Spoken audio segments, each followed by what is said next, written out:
Insider, sponsored by Albertsons Safeway. Hello everyone, we're officially back on Grizz Insider right here on MTN alongside the voice of the Grizz, Riley Corcoran. I'm Kyle Hansen. Grizz football's back. Riley, Saturday, what an atmosphere as the Grizz took on Butler. It was awesome, Kyle. It was great. When you look at the quarterback systems that Montana had, we were a little bit suspect on how it was going to play out. Both of them had moments that they shined, but it was a perfect first game, I thought, back and forth, right? Where the Grizz started off with a bang from Sam Vidlak to Junior Bergen. Then the game hit a bit of a lull before Montana in the second half. They really showed why they were a top 15 team in the country. And, and like you mentioned, that hot start, it seems like they've been kind of good at that lately, especially, you think of Northwestern State last year, it took them like 3 plays to score. So, just from your perspective in the booth and watching it, just what'd you like about kind of what that offense showed you in that first half? Well, there's so much versatility, and we talked about it all fall camp long, how deep they were at the skill position groups, and being able to see that on display was nice, but I'd be remiss not to talk about the new coordinator change with Brent Pease. And as offensive coordinators, they have a script for the first 15, 20 plays,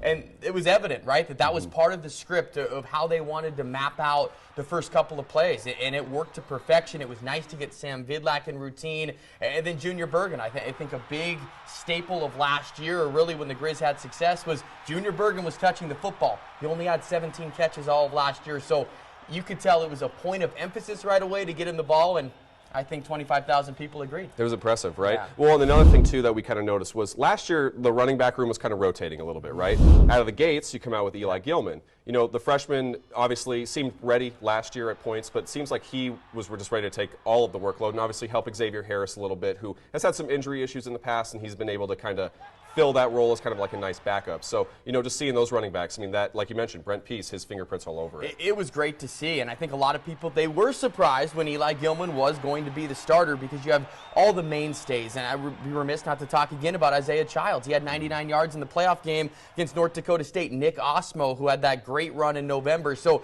there are so many weapons that they have, but to see Eli Gilman kind of be the bell cow in week one was fun to see.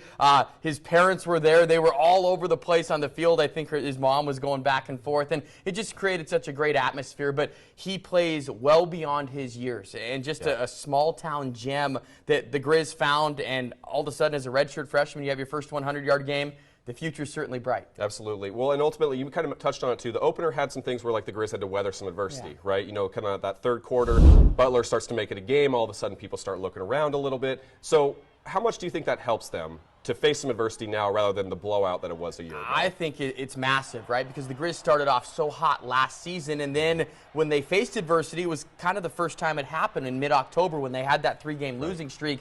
And yes, everybody wants to break down game one in the sense of, okay, they weren't perfect, but at the same time, Butler was a team that won 7 games last year, one of 17 quarterbacks in the country, and Brett Bushka, who's on the Walter Payton watch list. That was a nice challenge. And he led their offense down the field a lot. The Grizz were able to take away the run, make them one-dimensional, but you're right. I think the turnovers, that's going to be something. I'm sure Coach Houck's going to talk about when we speak with him, but the turnovers were key. That was 10 of the 20 points Butler scored. Take that away, it was more of a blowout than I think the game presented. I would agree, and also, closing the game is also the other part, right? It's like, hey, they get within 1 point, what are you going to do? Fold or get better? And the Grizz were able to come away with it. And with Clifton McDowell, right? What a spark that he had in there, and I think that 2-quarterback system was perfectly on display, where Sam Vidlak, his strength is maybe not running the football.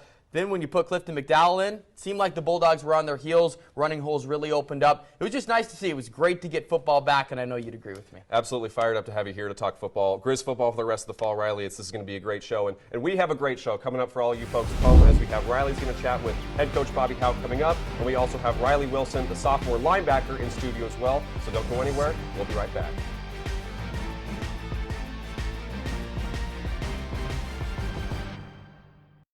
Welcome back to Grizzly Insider, sponsored by Albertsons Safeway. And welcome back to the Grizz Insider, the first show of the year as the Montana Grizzlies start off 1-0. Nice win over the Butler Bulldogs yesterday. Pleased to be joined by head coach Bobby Houck. Coach, how'd it feel to wake up the next morning after a nice, comfortable win against the Bulldogs? Oh, Riley, it's always good to wake up with a win and good to be 1-0. Certainly excited about getting to that point. And first games are always a little stressful for the head coach, I think, in particular. But good to get out of there. Crowd is great. What a great day. It's a little warm down on that field, but that's the way it is. It's Montana, right? We're going to be hot or cold or something. No question about it. Take me through the ebbs and flows of the game, because I thought it was all fascinating. You started off with a bang with the first drive, and Vidlak goes to Bergen, and then game maybe hit a little bit of a lull, some first game jitters back and forth, and then you guys were able to flex your muscles a little bit late. Take me through the ebbs and flows from your perspective. Well, it was kind of a odd game in a lot of respects, and really the flow of the game was strange. Everything from the game clock not working. I mean, that just throws a wrench into things a little bit. You can't manage the clock as well, and I'm glad that got fixed. But the early part of the game was good offensively and defensively. I thought our guys were extremely ready to play. They were dialed in. I liked the early plan in the game, and we moved it so quickly early on that we didn't even get to our early offense. I mean, we didn't get through our checklist. So that took a while. It was good early, and then we kind of kicked it around a little bit at times. Well, take me through the two-quarterback system, how it worked from your perspective. You said it was part of the plan the entire time to go to Clifton McDowell late, and he obviously provided that spark. Sam Vidlak showed good moments in his first time. I think a lot of people forget, Coach, that those two quarterbacks came into that game with a combined 28 pass attempts. So they were getting their feet wet, too. So take me through your view on the quarterbacks. Yeah, neither one of those guys is vastly experienced by any stretch. So I'm sure they were nervous. I asked them on Saturday morning, and they were honest. They were a little nervous. I said, well, if you aren't nervous, you don't care enough. So they did a good job managing it. Coach Pease and I have had a plan for this for a couple weeks now, a week and a half. It'll be the same plan moving forward. We won't deviate from that. I like where it is right now, and I thought both those guys acquitted themselves fairly well. Well, there were certainly some stars that showed out on the first game of the year against Butler, but one that rose to the top was your redshirt freshman running back in Eli Gilman, a 100-yard effort for him, averaged over 6 yards per carry. What did you like most about him? And I think a lot of people maybe that didn't watch all the fall camp practices were surprised to see you had the freshman the top of the depth chart. So just talk about what you like so much about his game and his performance on Saturday. Well, a couple things. With all of them, it starts with taking care of the football. Yeah. So, he took care of the ball. It was a physical game, in particular in the first half. They were good tacklers. We knew that going in. So Eli took care of the ball. He ran really hard, and he's a great zone runner. The zone scheme stuff, he just is probably our best at that. And I just thought he did a really good job. He's a good player, and I think that we have numerous good running backs. So it's nice to have a room there that we feel like we can go to week in, week out. Well, people tend to focus a lot on the offense, but we got to talk about your defense there. Allowing 20 points, but 10 of them came off of turnovers. So I know that a little bit of a misnomer. How would you grade the overall performance? What stood out to you when looking at your defense under new defensive coordinator Ronnie Bradford? Well, we were fairly generic through the game to a degree. That was part of the plan, and that's what we wanted to do. We put ourselves in some bad situation field position-wise in the first half, and I was pretty happy at halftime to have them only have 6 on the board, because we had our back to the wall a little bit. And I thought they rose up, thought they played well. I thought the tackling was great. Oftentimes, and I watched some games last night too, and the tackling's not good in a lot of games, and our tackling was great yesterday. I thought we were physical, got after it. The Butler's players made some plays on the football in the pass game. We got to make those plays, but good throw beats and catch beats good defense a lot. Well, a lot of stars from there. Ryder Meyer led the team with 12 tackles. Riley Wilson, who we'll talk with here in a moment, had a great game. We'll let you get back to it. Thanks for the time. Best of luck next week. All right, thanks, Riley. All right, Kyle Hansen will be with Riley Wilson on the Grizzly Insider when we return back.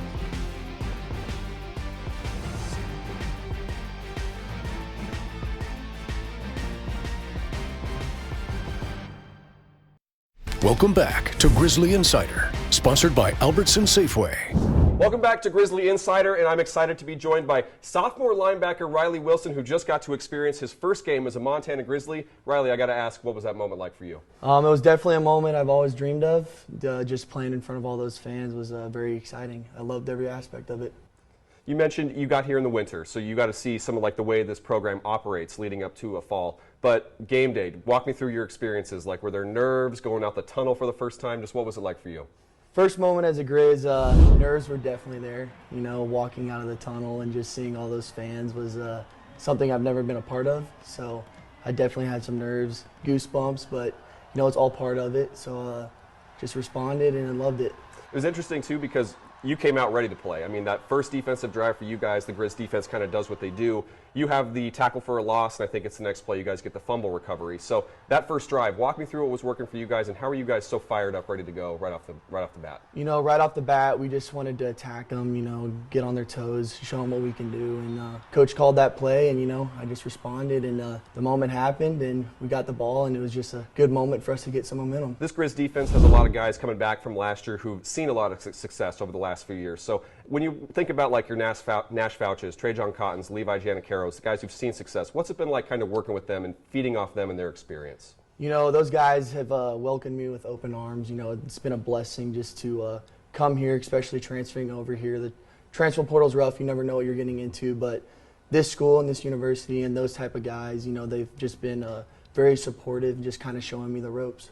Can you walk me through just kind of your acclimation process with the Grizzlies? Since you got here, your first fall camp, like what was it like kind of getting ingrained in this program? Well, I got here in the winter time, so that was definitely rough. Coming from Hawaii to the snow was a quick transition. Picked up some hobbies like skiing and snowboarding and stuff like that, but when fall camp rolled around, it was definitely shocking. Coach Houck's fall camp is definitely a little rough on the aspects of football, but it's a good time for us to get in the schematics of things and just learn more about what we have to do against our opponent. When you learn kind of as camp's going on that you are going to be a focal point and going to get a lot of playing time, what does that mean to you, knowing you're going to see kind of your first major experience and the program you're now part of trusts you like that? First and foremost, just got to give glory to God in that aspect. I've gone through some trials and tribulations in my career for football, so as soon as I saw that roster come out, it was a big blessing to see that. And Coach Houck just told me I got to rise to the standard, and it's my time. So whenever I saw that, I knew it was time to let everyone know what I can do. So let's talk about your background a little bit. Obviously a native of Texas. High school football in Texas is huge, And so what was it like kind of being in that atmosphere? I believe you grew up north of Dallas. Just seeing that and being a part of such a crazy high school football scene. Yeah, I mean, Texas high school football, it's a religion. I can tell you that. So, just having that as my background has allowed me to only excel. I think it, especially here in this community where I feel like football is a religion as well. This community takes football seriously, so it's good to come from a state that loves and supports its football, so just love doing that. Did you grow up doing other sports too, or was football always kind of like the sport you wanted to focus on and pursue after high school? Well, my dad played football for Woody Hayes, so, it's definitely in my blood. So as soon as I had the aspirations for it, it's been a big dream for mine just to play Division I football, kind of following my dad's footsteps, so just wanted to do that, and the moment presented itself, and I was blessed with the opportunity, so just kind of been chasing it. Obviously, out of high school, you got to go play at Hawaii and experience FBS football. What did you take from that experience, and what have you noticed maybe carry over the most to your time here at Montana? I mean, Hawaii was a blessing. It's a special place, truly is. Has a lot of culture, diversity and stuff, and I love my time there. The things I learned,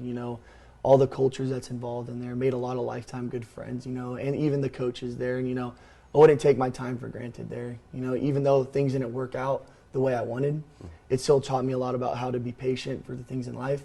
So, I loved everything there, and, who doesn't love playing football in paradise? So it was awesome. I had a lot of fun there, but, I knew it was my time to go, and I knew that God had bigger plans for me. When you come into a program as a transfer and have some experience under your belt, did you notice maybe the way you approached college football change, knowing that maybe you've seen some experience and you kind of know what you want to do and the things you need to do to be successful? Absolutely. Whenever towards the end of the season at Hawaii, I knew it was, it's time for me to go find a new place, a new coaching staff, and that's what I was looking for. I was looking for a coaching staff who wanted to support me, who had my back on and off the field, and that's whatever, when I entered my name in the portal, that's what I was looking for. So I learned the things from Hawaii, picked that up, and just applied it to where I wanted to pick my new school. And obviously, game one under your belt, lots more to go. For you, what's the biggest thing for the Grizzlies to keep success going forward? I think it's just keeping the mentality of being a Grizz, just being tough-minded, just attacking every day and just listening to our coaches, learning from our mistakes, and after this week one, we definitely had to get back in the film room, get in the film, apply what we lost, and then just attack next week. Well, Riley, congratulations on your first game. Thank you so much for your time and being on the show. Yeah, absolutely. And coming up, Riley Corcoran and I will break down Montana's upcoming game against Utah Tech.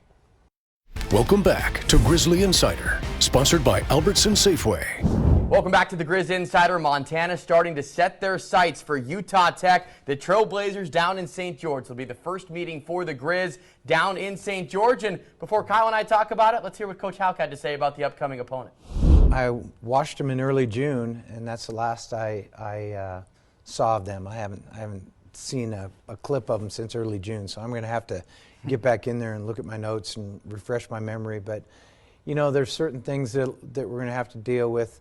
You know, the road trip, it's going to be hot in St. George, Utah this time of year, and we'll have to manage that.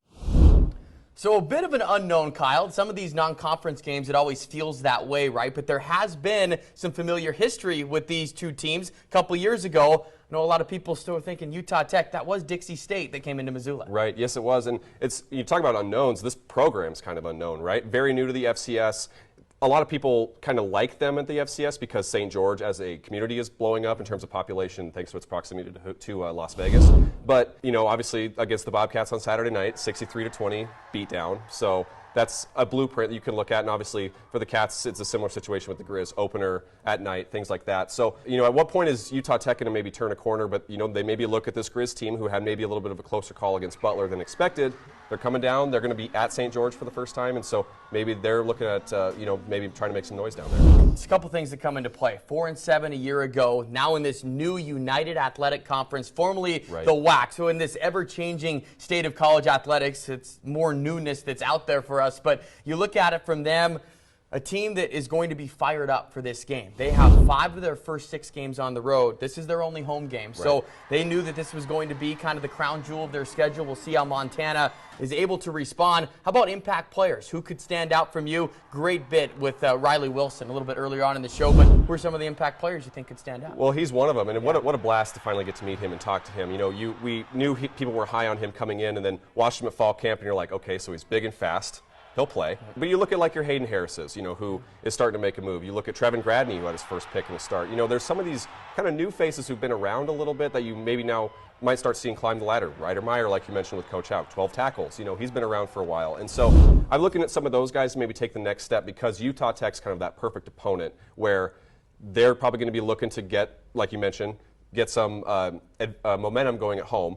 But now these kids are going to have to like face their first road test as a starter, as an impact player. So I'm excited to see what they do. And then obviously Eli Gilman, I mean, you know, what he did on Saturday, you got to expect it's going to be more next Saturday. Well, Eli Gilman has been great. That running back room, we talk about the depth a lot. I'm curious, I'll take a little bit of a different approach. I'm curious at who else will be at running back with Eli Gilman, right? We know Nick Osmo a little bit banged up in fall camp. When is he going to be 100% healthy? Then you look at a guy like Isaiah Childs. I know we mentioned him a little bit earlier on in the show. So there's a lot of weapons that the Grizzlies have, and we'll see. Going on the road for the first time always provides that tougher challenge. It does, yeah, and you know, you just never know how you're going to react too. When you go to a new place, you know, obviously the fan base isn't going to be what it is here. So for these new players, it's all going to be how you're going to react in your first moment of adversity and on the road, and I think it's going to be a great test. Well, we are in the grind of the season now. We'll wrap up the show next here on the Grizz Insider. There's more coverage of the Grizzlies online anytime at montanasports.com. Welcome back to Grizzly Insider, sponsored by Albertson Safeway.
Well, that'll do it for our first Grizz Insider of the fall. Riley, it's so great to have you here in studio. I can't wait to see what we're going to do the rest of the year. Me too, Kyle. Thanks. I'm really excited to be part of the team. Can't wait for Saturday against Utah Tech. It's going to be a ton of fun. And for those who are looking to watch this, we will be on the air every Wednesday, Thursday, Friday on MTN. Head to mtnmontana.com to find out where you can watch it, and we'll see you the rest of the fall. Have a great weekend, everyone.